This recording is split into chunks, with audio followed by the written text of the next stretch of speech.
Welcome friends to विटोर classes. तो हम एक और वीडियो आपके लिए लेके आए हैं जिसमें हम एनसीईआरटी के वन लाइनर्स जानेंगे। तो आज जो जानेंगे हम वो क्लास 6 के ज्योग्राफी के चैप्टर 2 का है। ठीक है, तो चलिए जो भी क्वेश्चंस है, जो बने क्वेश्चंस है चैप्टर से, आपको हम वो बताते हैं।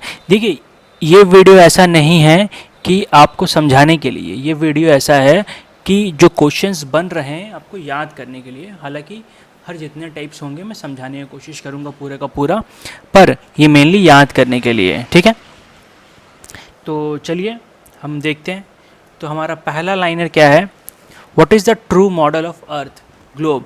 ग्लोब क्या है? एक अर्थ का ट्रू मॉडल है जिसे हम लोग देख सकते हैं। ठीक है, मतलब ग्लोब जो है पूरा अर्थ की तरह दिखता है, एक मॉडल है अर्थ का जो मेरे पास अर्थ पे है। What is axis of globe? Globe जो एक्सिस होता है ग्लोब किसको बोलते हैं? जो लाइन नॉर्थ पोल और साउथ पोल को कनेक्ट करती है उसको बोलते हैं axis. What is equator? Equator क्या है? इक्वेटर ऐसा लाइन है जो कि ग्लोब को दो इक्वल पार्ट में डिवाइड करता है। What is called parallel of latitude? Parallel of latitude किसे कहते हैं? All parallel circles from the equator up to the poles are called parallel latitudes. मतलब इक्वेटर के जितने भी पैरेलल लाइन बने होते हैं उसे हम लोग पैरेलल ऑफ लैटिट्यूड कहते हैं। पैरेलल ऑफ लैटिट्यूड किस में मेजर किया जाता है? डिग्री में। What is 0 degree altitude? 0 degree altitude क्या है? Equator. Which degree make the north pole south pole? North pole और साउथ पोल कौन सी डिग्री बनाती है? तो 90 डिग्री नॉर्थ बनाती है नॉर्थ लैटिट्यूड पे, और 90 डिग्री नॉर्थ लैटिट्यूड बनाती है नॉर्थ पोल, और 90 डिग्री साउथ लैटिट्यूड बनाती है साउथ पोल। ठीक है, ट्रॉपिक ऑफ कैंसर कहाँ पे है? लैटिट्यूड है एक तरह का, जो ये कितने डिग्री पे है? 23.5 डिग्री नॉर्थ पे। ट्रॉपिक ऑफ कैप्रिकॉर्न कहाँ है? वो भी लैटिट्यूड है जो 23.5 डिग्री है लेकिन साउथ पे। आर्टिक सर्कल कहाँ पे है? 66.5 डिग्री नॉर्थ ऑफ इक्वेटर पे। सॉरी, अंटार्कटिक सर्कल कहाँ पे? 66 1/2 degree south of equator. Which area is called torrid zone? ठीक है, ये आई छोड़ गया, TORRID हो जाएगा। The mid day sun exactly overhead at least once year on a latitude in between the Tropic of Cancer and Tropic of Capricorn. This area therefore receives a maximum heat and is called torrid zone. मतलब जिस area में सबसे ज़्यादा heat जाता है उसको बोलते हैं टॉरिड जोन। ठीक है, जो कि कहाँ पे लाई करता है? ट्रॉपिक ऑफ कैंसर और ट्रॉपिक ऑफ कैप्रिकॉर्न के बीच में।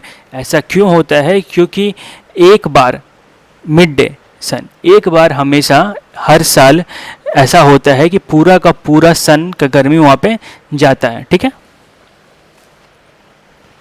फिर है which area is called temperate zone? किस एरिया को टेम्परेट जोन कहते हैं?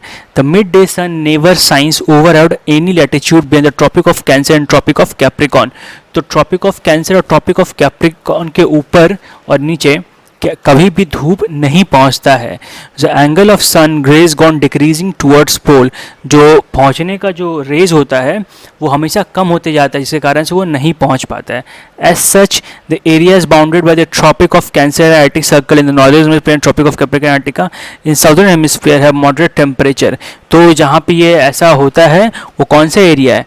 वो एरिया है जो किससे बना मिल के बना हुआ है? ट्रॉपिक ऑफ कैंसर और आर्टिक सर्कल नॉर्थ हेमिस्फीयर पे, और दूसरा ट्रॉपिक ऑफ कैप्रिकॉर्न और अंटार्कटिक सर्कल साउथ हेमिस्फीयर में हैव मॉडरेट टेम्परेचर। तो इस टेम्परेचर को, इस जहाँ पे बहुत कम टेम्परेचर होता है उसको हम लोग बोलते हैं टेम्परेट जोन्स। ठीक है, ये है अगला सवाल। Which area is called frigid zone? Area lies between arctic circle and the north pole in the northern hemisphere. कौन सा फ्रिजिड जोन है? Areas like between the arctic circle and the north pole in hemisphere. The antarctic circle and the south pole in the southern hemisphere are very cold. ठीक है, it is because your sun does not rise much above the horizon, therefore its rays are always slanting and provide less heat. यहाँ पे भी जो बहुत कम धूप पहुँचता है क्योंकि जो सूरज की रोशनी होती है इतनी ऊपर तक नहीं जा पाती है, इसलिए तो इसको बोलते हैं हम लोग फ्रिजिड जोन। ठीक है, अगला है मेरिडियन ऑफ लॉन्गिट्यूड। लॉन्गिट्यूड का meridian lines which show the position with respect to east और वेस्ट। देखिए नॉर्थ साउथ तो हमारा किससे दिखाता है? लैटिट्यूड से, ईस्ट और वेस्ट लॉन्गिट्यूड से। लॉन्गिट्यूड भी किससे मेजर होता है? डिग्री में। प्राइम मेरिडियन क्या है?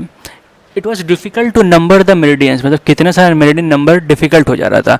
तो hence all the countries decided that the count should begin from the meridian which passes through Greenwich. तो हमारा मेरिडियन कहाँ से पास करता है? मेन जो वो ग्रीनविच से। वो कहाँ पे है? Where the British royal observatory is located, जहाँ ब्रिटिश रॉयल ऑब्जर्वेटरी लोकेटेड है। This meridian is called the prime meridian. तो प्राइम मेरिडियन के हिसाब से बाकी सारा मेरिडियन बना है। Its value is 0 degree longitude and from it we count 180 degree eastward and 180 degree westward. ठीक है, मतलब इस पे हमारा इस वैल्यू 0, इसका लॉन्गिट्यूड कितना है? 0 है। और यहाँ से हम 180 डिग्री काउंट कर सकते हैं, ईस्ट की तरफ से भी वेस्ट की तरफ से भी। The prime meridian and 180 degree meridian divides the earth into 2 equal halves. Prime meridian and 180 degree meridian, ये दोनों क्या करते हैं? अर्थ को 2 इक्वल हाफ में बांट देते हैं। The eastern hemisphere and the western hemisphere, किसमें बांटते हैं? ईस्टर्न हेमिस्फीयर और वेस्टर्न हेमिस्फीयर में। ठीक है, अगला, when the prime meridian of Greenwich has the sun at the highest point in the sky.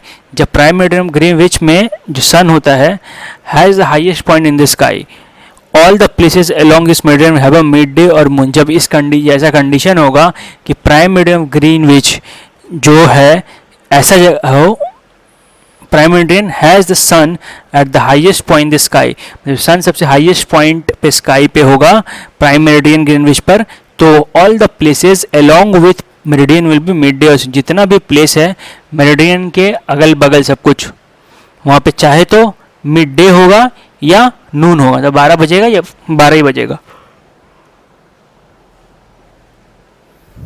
Earth rotates 15 degree in 1 hour. 1 घंटे में कितने डिग्री अर्थ रोटेट करता है? 15 minute. Earth rotates 1 degree in 4 minute. ठीक है, India standard time, it is necessary to adopt the local time of the central meridian of a country as standard time for the country. In India, the longitude of 82.5 is treated as a standard meridian. The local time of this meridian is taken as a standard time for the whole country. तो जहाँ पे 82 degree और 82.5 degree है, इसको हम लोग इसी के हिसाब से पूरा इंडिया में सब कुछ मापा जाता है, जिसको हम लोग बोलते हैं इंडियन स्टैंडर्ड टाइम। इसको इसलिए माना जाता है कि अगर मान लीजिए सबको अलग अलग टाइमिंग के हिसाब से मानेंगे हम लोग, तो हर स्टेट में अलग अलग टाइम हो जाएगा, फिर ट्रेन कब पहुंच रहा है ये बहुत मुश्किल हो जाएगा जानना या कुछ भी और करना। ठीक है, तो इतने सारे क्वेश्चंस बने हैं जो आपको ध्यान रखने हैं, और ये सारे क्वेश्चंस बहुत इंपॉर्टेंट हैं। तो ये बहुत आसान वे में बताया गया आपको, प्लीज़ याद रखें। सो अगर अच्छा लगा हो वीडियो तो लाइक करें, शेयर करें, कमेंट करें, सब्सक्राइब करें, बेल आइकन बटन दबाएं और अपने दोस्तों को बताएं कि आप यहाँ से एनसीईआरटी के वन लाइनर्स पढ़ सकते हैं। आप अगर कोई और भी एग्ज़ाम की प्रिपरेशन कर रहे हैं तो हम बहुत सारे वीडियोज़ हमेशा डालते हैं, आप उन सबको देखिए, आपको बहुत कुछ इन्फॉर्मेशन और फ़ायदा मिलेगा। Thank you for watching and all the best for your exams friends.